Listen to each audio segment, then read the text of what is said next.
vultures. C'est vraiment pas une chance de devenir une star hollywoodienne, visiblement. Sortent en fait des affaires de viol avec des types totalement protégés, dont la figure la plus emblématique est Woody Allen.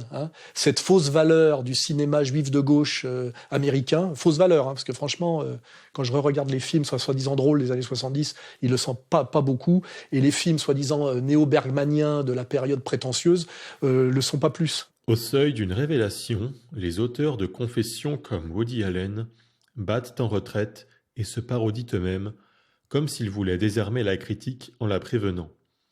Tentant de charmer le lecteur, au lieu de proclamer l'importance de leurs écrits, ils recourent à l'humour moins pour prendre quelques distances par rapport à leur discours que pour s'insinuer dans ses bonnes grâces et obtenir son attention sans lui demander de prendre au sérieux l'auteur ou son sujet.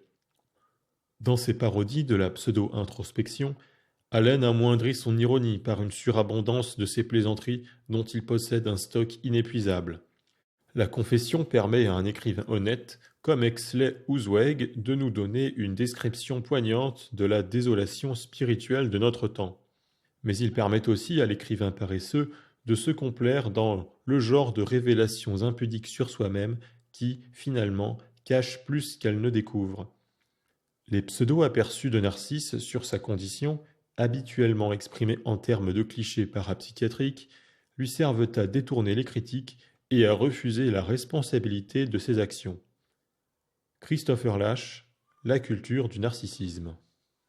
Fausse valeur, portée au pinacle parce que Staline appelait bien le tam-tam juif, c'est-à-dire où la communauté fait monter les gens de la communauté par des procédés artificiels qu'on appelait la claque, en fait, dans le monde ancien. Et il se pose la question, effectivement, de violeurs incestueux comme Woody Allen, qui ne tombent pas, vous voyez.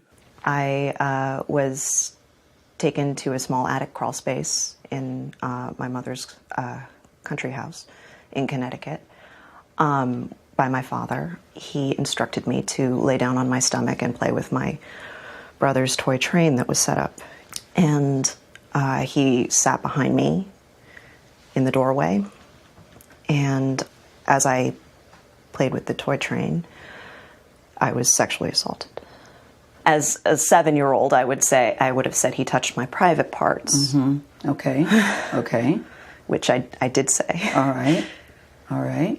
As a 32-year-old, he touched my labia and my vulva with his finger.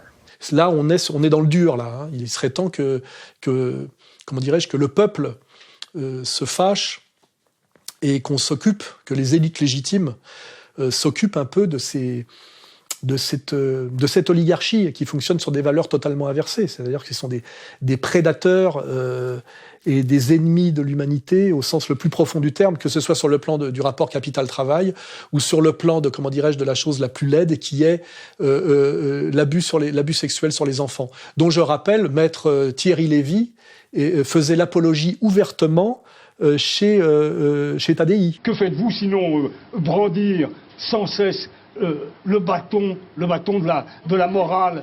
Mais oui, que faites-vous?